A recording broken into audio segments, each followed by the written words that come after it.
마다 말씀과 동행하는 동행 묵상입니다. 새해입니다. 26년 1월 1일 목요일 하나님 말씀 창세기 1장 1절에서 13절 말씀입니다. 태초에 하나님이 천지를 창조하시니라 라는 제목입니다. 성도 여러분, 새해 매일 성경 묵상 본문은 창세기입니다. 요즘 묵상 컨셉이 아마 복습인 것 같습니다. 지난 느헤미야에 이어 창세기 역시 제가 용인 동행교회 주일 강단에서 전했던 말씀입니다. 지난 느헤미야서 묵상 역시 좋았습니다.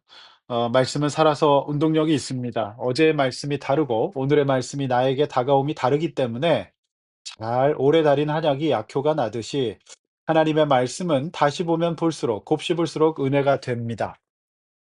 새해 첫날 창세기 1장 묵상은 의미가 있습니다.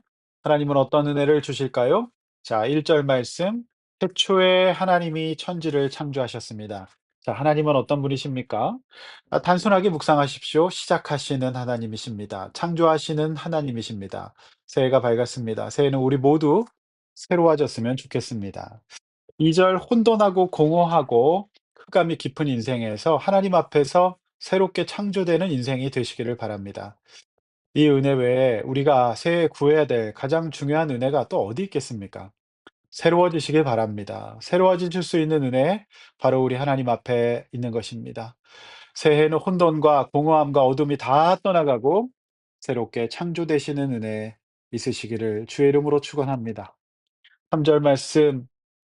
하나님이 이르시되 빛이 있으라 하시니 빛이 있습니다. 자, 빛은 하나님이 주시는 은혜입니다. 어둠을 물리치고 시야가 열리고 빛과 어둠이 나누어지는 은혜죠.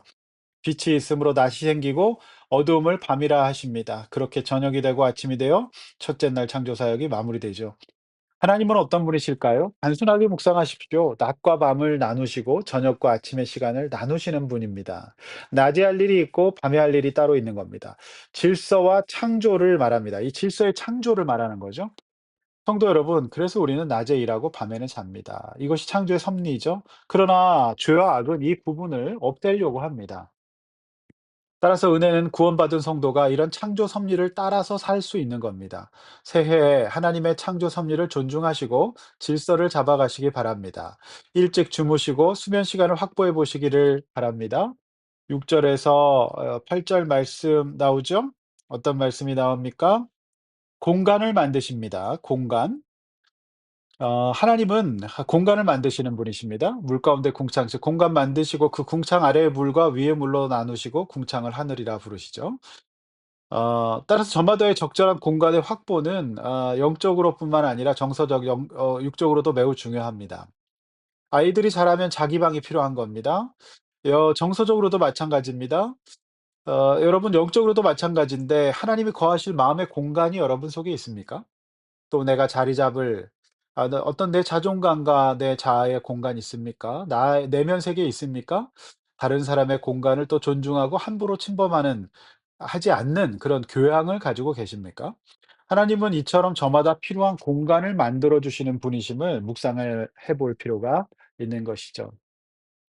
자, 9 절에서 13절 하나님은 이제 땅을 만드십니다. 그리고 모인 물을 이제 바다라고 부르십니다. 그리고 11절 그곳에서 각기 열매 맺는 나무, 채소 이런 것들을 지으십니다. 하나님 보시기에 12절 그것이 좋지요. 하나님의 창조는 결국 이제 인간의 창조로 향하고 있습니다. 이 과정에서 하나님은 인간에게 창조 섭리를 알려주셨는데요. 그것은 시간 개념, 그다음에 공간 개념, 그리고 먹을 양식, 육적인 존재로서 인정하신 거죠. 그를 만드십니다. 무엇보다 땅이라고 하는 이 그라운드, 이 대지를 만드심으로 인간이 영속적으로 하나님 앞에서 살아갈 수 있는 근거를 만들어 주십니다. 여러분, 땅에 발을 딛고 서실 때마다 하나님이 나를 이렇게 든든하게 서게 하셨다는 거 한번 묵상해 보신 적 있으십니까? 이 배를 타는 사람들은요, 이 멀미 심한 사람들은 정말 땅이 얼마나 중요한 건지를 깨닫게 된다고 합니다. 땅도 감사한 거죠. 내가 밟을 땅이 있어서 감사한 겁니다. 하나님은 그런 분이십니다. 우리를 든든하게 흔들림 없이 지탱해 주시는 분이시죠. 성도 여러분, 새해를 맞아 자연으로 한번 나가 보십시오. 엄동설한인데도 꽃을 피우고 열매를 맺을 나무는 여전히 살아 있습니다. 하나님이 지으신 거죠. 단순하게 묵상해 보십시다. 하나님은 열매 맺는 나무를 지으셨고요. 나무도 열매를 맺는데 나는 하나님의 자녀로서 지난 한 해 어떤 열매를 맺었습니까? 그 열매는 이타적인 건데요. 누군가를 먹이고 나눌 수 있는 열매 아니겠습니까? 아낌없이 내어주는 것이 바로 이 성경이 말하는 하나님 지으신 열매입니다.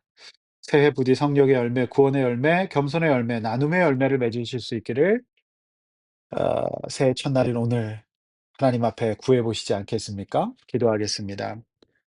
태초에 천지를 창조하신 하나님, 이 창조 섭리를 우리가 묵상하고 이대로 살아가게 하여 주시옵소서. 하나님의 창조 섭리를 거절하고 거부하고 살아가는 모든 인간은 다시 흑암과 어두움과 공허함의 세계로 들어갈 수밖에 없습니다. 이 창조 섭리를 묵상하고 이대로 살아가고 새해에는 무엇보다도 열매 맺는 새해 되게 하여 주시옵소서. 올 한 해 우리를 축복하여 주시옵소서. 날마다 하나님과 동행하게 하여 주시옵소서. 예수님의 이름으로 기도하옵나이다. 아멘.